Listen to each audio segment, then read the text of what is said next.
Barchangizga assalomu alaykum. Sizlar bilan Ulug'bek Pardayev va bugungi videomizda sizlar bilan teleskop yo'nalishi bo'yicha batafsil gaplashamiz va prosmotrni oshirish haqida oz-moz gapirib o'taman. Xo'p, bo'lmasam biz boshlaymiz sirazi. Videomiz boshlashdan oldin bir iltimos bor do'stlar. Xullas mana bu kanal bor, Ulug'bek Pardayev degan. Ushbu kanalga o'tib obuna bo'lib qo'yishingizni so'rab qolardim. Juda ham ko'p yangilik, foydali ma'lumotlar, sizlarga bir foydasi tegan ma'lumot tashab turaman. O'tib obuna bo'lib qo'ysanglar juda ham xursand bo'lgan bo'lardim. Bo'lmasam biz videorolikni boshladik.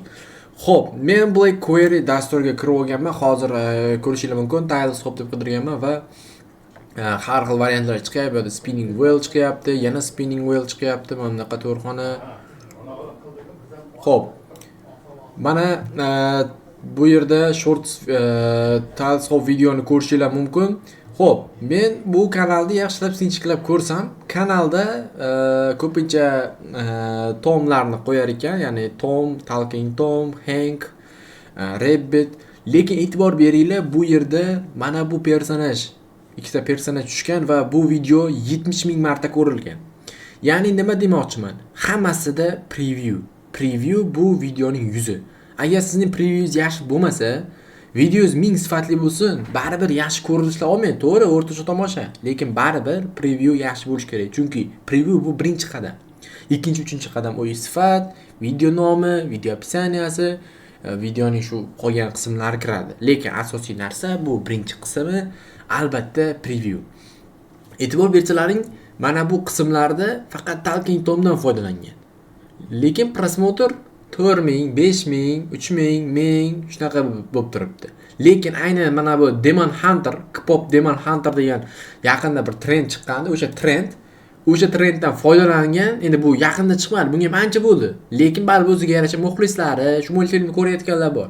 Biz Amerika uchun video qilamiz. Albatta Amerikaliklar bunaqa chiqqan narsalar tez-tez ko'rishib turadi. Ya'ni yangilikdan xabardor bo'ladi. Yoshi, kichigi. Mana ko'rishingiz mumkin, bu yerda mana shu Demon Hunterdan foydalangan. Mana bu yerda ham foydalangan, lekin yaxshi prosmotr olmagan, baribir algoritmi kirib olishi bor. Ko'proq tavsiya qilingan mana bu video. Xo'p do'stlar, endi prosmotrni nima qilib ochirsak bo'lishi haqidagi birinchi gapim bu albatta previewni trendlar bilan bog'lash. Ya'ni trend orqali previewni bog'lamasangiz, albatta sizning videongiz yaxshi ko'rilmaydi. Shuning uchun albatta sizlar previewni juda ham zo'r qilinglar. Xo'p, keyingi narsa nima uchun? Bir xil kanallar Sonicga, SpongeBob, ya'ni hozir men sizlarga birma-bir ko'rsatib ketaveraman. Xo'p, misol uchun mana Sonic deb qidiraylik. Sonic. Nima uchun mana Sonic endi personajlarga tanish, bir xillarga tanish emas. Mana shu personaj, ya'ni mana bu Cook tez yuguradi. Sonic, xo'p, SpongeBob.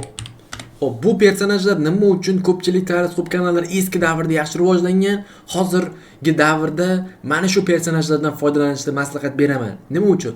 Internet olami hozirgi vaqtda o'sha 2017, 16, 18, 20, 21-yillarda bu multfilm juda trend. Amerika davlatida ham juda ko'p ko'riladi. SpongeBob, Sonic. Biror misol Sonicning yangi qismi chiqsa ham birdaniga katta prosmotrlar, birdan bizning davlatda o'z dublyaj bo'lib qoladi, chunki juda qiziq va hamma qiziqadi. O'zining muxlislari bor. Shuning uchun siz bitta qahramonni tanlab oling, u kanal brendi bo'lsin. Misol uchun siz teleskop qilyapsiz, teleskopda sizlar ko'pchilik aralash qiladi. Endi men ham ko'pincha aralashni maslahat berganman. Misol uchun SpongeBob, Sonic, Talking Tom, K-pop Hunter. Xo'p, bu to'rtalasi to'rtta har xil trend. Lekin ko'pchilik bilishmaydiki, bitta SpongeBobning har xil varianti qilib previewga yuklab, ya'ni previewga qo'yib, qilsangiz yaxshiroq prosmotr oladi va stabil. Ba'zida bo'lishi mumkin 5000, 6000, zato stabillik bo'ladi. Siz o'zingizni personajingizni o'sha bitta kanal brendi qilib olishingiz mumkin. Misol uchun siz ertaga kanal ochasiz, kanaldan faqat Talking Tom qilasiz. Mayli, Talking Tom unchalik yaxshi prosmotr olmaydi.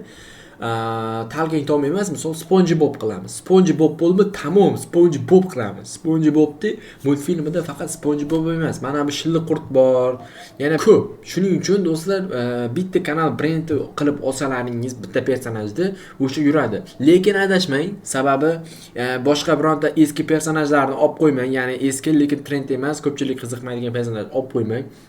Misol Talking Tomni ham o'ziga yarasha muxlisi bor, lekin hozirgi vaqtda Talking Tom yaxshi ketmaydi. Shuning uchun maslahat SpongeBob, Sonic, yana qanday personajlar bor? Yana shunga o'xshash personajlarni topinglar. Misol avval Talis Hopda Skibidi Battle mana bu tualetlar yaxshi trend bo'lgan. O'ziga yarasha bir necha yil oldinda.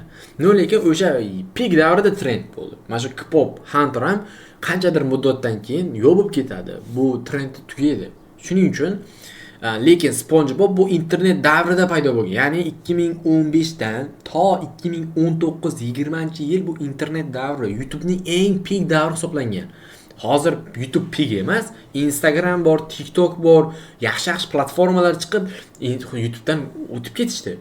YouTube'ga qaraganda ko'ruvchilar balkim o'sha Instagram boshqa TikTok'larda boshqa platformalarda ko'p o'tib ketishdi. Endi YouTube bu yoshlar uchun tushunarliroq variant. Misol uchun-da, YouTube'ga kirasiz tezda o'ziga yarasha o'zining mashhurligi, legendaligi sababli baribir YouTube hozirgi vaqtda ham o'ziga yarasha aktual. Shuning uchun ham 2015 dan to 20-yilda YouTube peak bo'lgan. Ya'ni hamma YouTube'dan foydalangan. TikTok, Instagram yaxshi bo'lmagan u vaqtda. Kam kishi kirgan. YouTube trend bo'lganligi uchun YouTube'da chiqqan любой personajni odamlar tez qabul qilishgan va tez uni trend qilishgan. Shu vaqtda SpongeBoblar bo'lgan, boshqa personajlar bo'lganligi sababli bular hozirgi vaqtda ham trend. Chunki uni muxlisi ko'p bo'lgan. Hozir masalan K-pop Hunter, mana shu boyagi multfilm chiqsa, ya'ni bitta qahramon multfilm chiqsa, u max 3 oy trend bo'ladi. Maksimum 3 oy. YouTube'da ham yoki O'zbekistonda ham qanday narsa trend bo'lib qolsa ham yoki qandaydir bloger paydo bo'lib qolsa, bu ham max boshida 2 oy, 3 oy turib beradi. Undan keyin yo'q bo'lib ketadi. O'shanaqa narsa. Tez almashadi. Bu hozirgi vaqtda short videoni YouTube qo'shib o'zini yana auditoriyasini qaytarish harakat qilgan. Baribir yetarlicha foyda bermadi. Shunga aytmoqchi bo'lganim, baribir o'sha maksimum darajada qo'ldan kelgancha o'sha eski personajlarni oling. Agarda siz qanaqadir personaj tanlolmayotgan bo'lsangiz, men lichkamga yozsangiz, men sizga chiroyli zo'r personajlar tanlab beraman. Qanaqa personaj olib shuni ketsam bo'ladimi yoki yo'q, o'shani sizlarga tanlab beraman do'stlar. Endi nima demoqchiman? Prosmotr stabil bo'lishini, oshirishini xohlasalaring, bitta personaj olib o'shani ketinglar. Ikkinchidan previewni kachsivasini chotga qilinglar. Yaxshi trend bilan bog'liq bo'lsin. Asosiy prosmotr oshirgan narsa shu. Trend bilan bog'liq bo'lsa bas. Xo'p, bugungi video rolik shundan iborat edi. Kerakli bo'lgan mavzu hammaga aytdim, chunki ko'pchilik mana shu narsalarni tushunmaydi, bilmaydi. Shuning uchun ham men sizlarga hozir bu informatsiyani berib o'tib ketdim. Like bosib qo'yinglar videoga. Hammaga rahmat, sog' salomat bo'ling do'stlar.